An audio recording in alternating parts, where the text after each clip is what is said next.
The increasing price of healthcare is largely due to patients with chronic illness. Minority senior citizens are a growing segment of the Medicare population, and now policy discussions are revolving around addressing the needs of those who are chronically ill. This morning, we will talk to two experts who are leading the conversation on optimizing care for the chronically ill, especially those who are lower income. First, we have Chen CEO, Dr. Christopher Chen, who leads the field on implementing value-based care to improve primary care of the neediest populations. Dr. Chen is with us via Skype from Miami. How are you, Dr. Chen?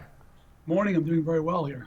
Well, we really appreciate you joining us, and I would like to dig right into it. Tell me how ChenMed is transforming care for low-income patients at this time. Well, we're all aware that healthcare is broken. It just is particularly broken in certain populations. You know, in New Orleans, where we have medical centers, you'll find that there's a zip code where the average life expectancy is in the lower to mid 80s. In that exact same city, just a few miles away, there's actually a zip code in which the average life expectancy is in the upper 50s to lower 60s, and we're talking about a 20 to 30 year difference in life expectancy. In a country where we're proud of our equality and social justice. What we've also discovered is in that same population where there's a tremendous amount of illness, we'll find a population of the old, the poor, and the sick. And it's that same population that we believe accounts for the majority of healthcare costs in those communities. In any given community, you have 5% accounting for roughly 50% of the healthcare costs. And so ChenMed discovered that there was this major disparity, that there was this challenge in terms of the minority accounting for the majority of costs. And so we decided to build comprehensive advanced primary care medical centers directly inside of those neighborhoods. And their goal is to primarily prevent catastrophic hospitalizations for this population. We accomplish. Go ahead. No, that variance is really high. I want to let you finish your point, though, about catastrophic hospitalizations, because I think it really relates to price. So please expand on that more. Well, you know, we have a system today that is, you know, highly incentivized for sickness as opposed to prevention. And so what we've discovered is that, you know, there in this population, I'll give you an example of heart failure. We believe that much of a heart failure in terms of the admissions are preventable. And so in this population, we need to have a much more hands-on approach, because whatever challenges that they may have in terms of their healthcare illnesses and chronic disease, it's only amplified by the overwhelming amount of complex problems that they face other than their healthcare. An example of that would be transportation, literacy, access to good food. And so if you're trying to prevent hospitalizations, what you need is a completely different system that isn't incentivized by volume, isn't incentivized by sickness, and doesn't work off a traditional billing environment. I'll give you an example. If you have a patient who consistently is going to the hospital because of they keep falling.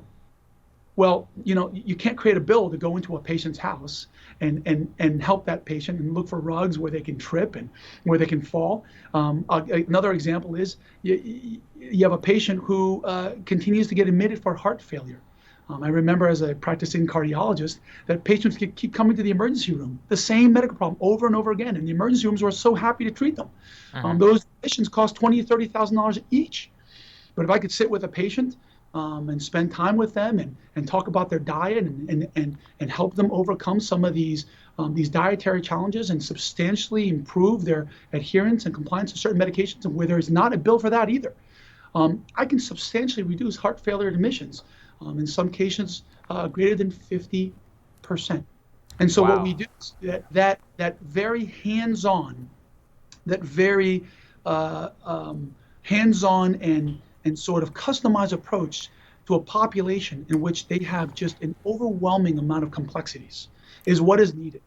Right. And so that tell can't be accomplished in a fee-for-service environment. So, Doctor, tell us how value-based care is transforming primary care of these needy populations, because that really is where the crux of this matter falls, right? Sure. So if the goal is to try to improve the quality of the care and to reduce costs, you have to go after this 5% of the population, the old, the poor, and the sick. You have to go after them. And the way you have to manage their problems is you need a prepayment process, because you don't have a one-size-fits-all for every person in this population. It's a challenging population. And so some of our patients, they require transportation. They just can't get to a doctor to see them. Some of our patients need to be seen much more frequently. On average, we will see our patients, we target once a month. In some cases, for our most sick patients, we see them every week. There are patients that we need to go to their home and help them with some of their challenges. We have patients where their Social Security check is being stolen by somebody in the house. That is a very customized problem that we have to manage for these patients. And so the typical primary care doctor will take care of 2,300 patients. In our populations or in our neighborhoods, the typical primary care doctor will take care of 3,000 patients.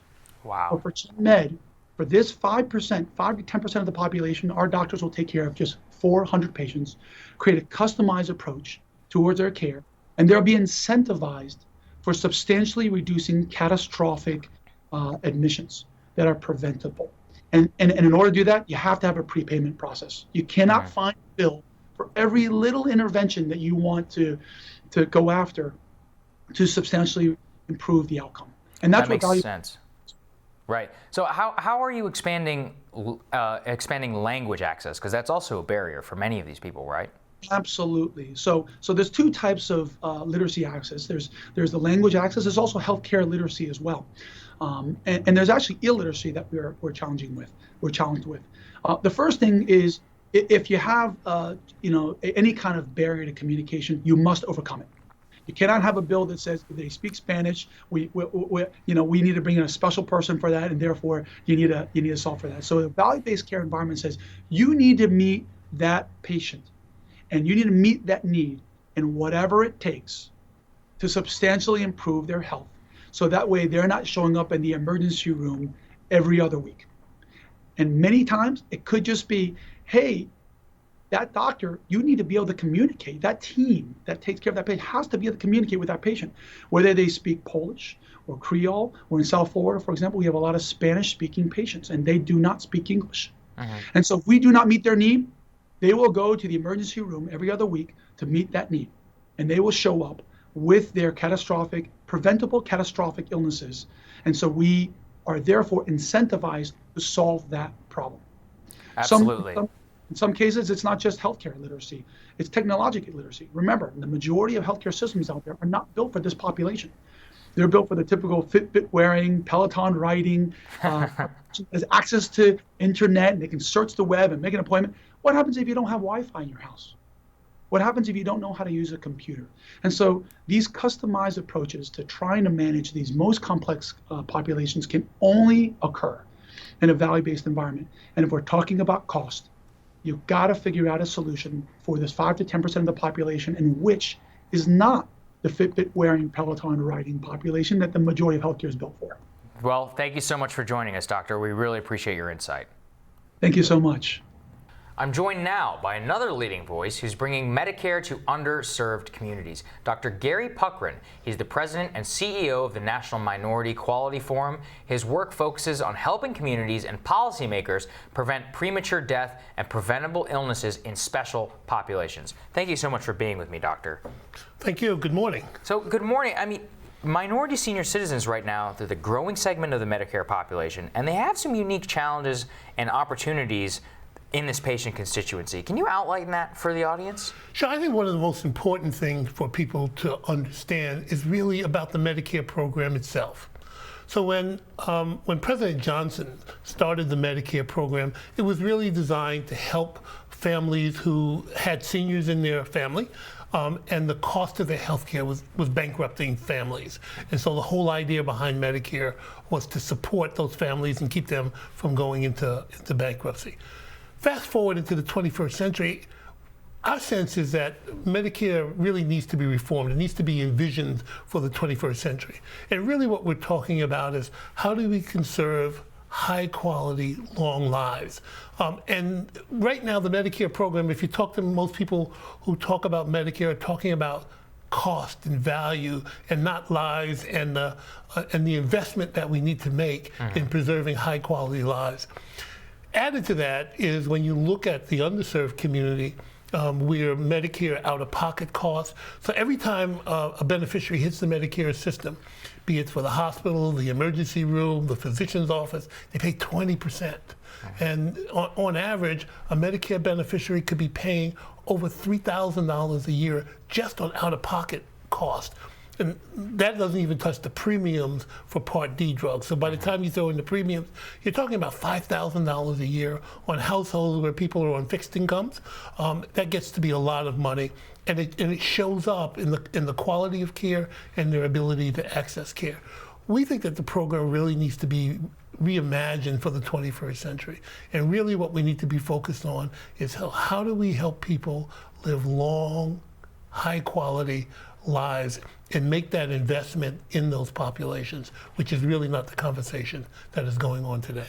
So, Doctor, talk about how expanding language access is a big part of this. It's all part of the same. It's all part of the same issue. America is browning. It's changing. The population that we had when Medicare got started in the 1960s is a very different America, and so part of what we have to do is meet this emerging marketplace, really. That's what's happening in healthcare. We have this emerging marketplace. It's diverse. Its need for healthcare are different. It is not just access, language access. It's also access to appropriate medications. It's also access to high quality specialists and providers. And so the whole program itself needs to be re-looked at for the 21st century. What does it take to re-look at a program like this? Is it the CMS? Is it the U.S. Congress? Where can the change actually happen? So part of it, obviously, the fiduciary agent here is Congress, right? They have the fiduciary responsibility, and when you go financial responsibility for the audience. Yeah. Sorry. Yeah. But the point is that they're the ones who have to set the ground rules.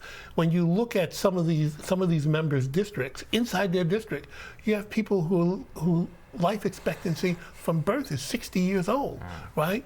So many of them not even getting into the Medicare program. And once they get into the Medicare program, they're facing all of these disadvantages. So it really starts with the member of Congress. They have to set the agenda for what is going on in the program. Yeah, so there are all these policy initiatives, trending efforts in Medicare to address the needs of low-income and minority patients. Are you heartened by what you see?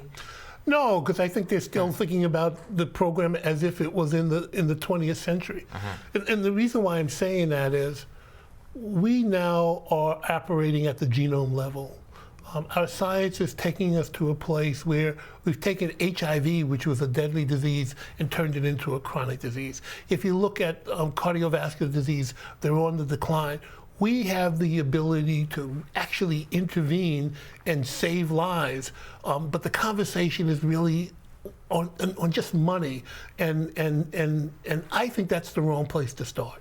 We have to start with how do we conserve lives, because what we don't want is the next generation to face the same problems that this generation Well, faced. and one of the major points that I've heard throughout this series is that saving lives actually saves money. Is that by stopping catastrophic illness and going to the emergency room, by improving quality of care, you will save significant sums overall, because delivering that emergency care is much more expensive than delivering preventative care. I don't want to take your audience too deep into the mire here, but the point is that's not the way the system is presently constructed. Right. The way the system is presently constructed, keeping people alive is an expensive proposition, and so do we want to make that investment? And even more importantly, shorthand for what you're saying is we want a well care system. We want a system that keeps people healthy rather as a sick care system. That's a deep transition. We haven't yet started to pay for wellness and well-being, and I think that's really the conversation. As we move deeper into the 21st century, we have to be able to manage diseases like diabetes and cardiovascular disease essentially what I'm saying to you is that we have to be able to control health outcomes in our community, and we have the capacity to do that. So final question for you. Why haven't we, like you said, we not cured HIV, but we significantly changed the trajectory of HIV in 20 years. Diabetes has been around for a lot longer than that. Right. Why hasn't that changed? The reason is that our elected officials are like old generals. They're fighting the war in the 20th century, and they haven't really built themselves for the war in the 21st century. We need new leadership. We need a different kind of conversation, and that's not what we're getting. Everyone is focused on expense, but they're not looking at it as infrastructure building, that we're actually building something so that we can build high-quality, sustained lives, and that's really the purpose that Medicare should be looking at. Well, thank you so much for joining me, Doctor. My pleasure. We really appreciate it. Thank you.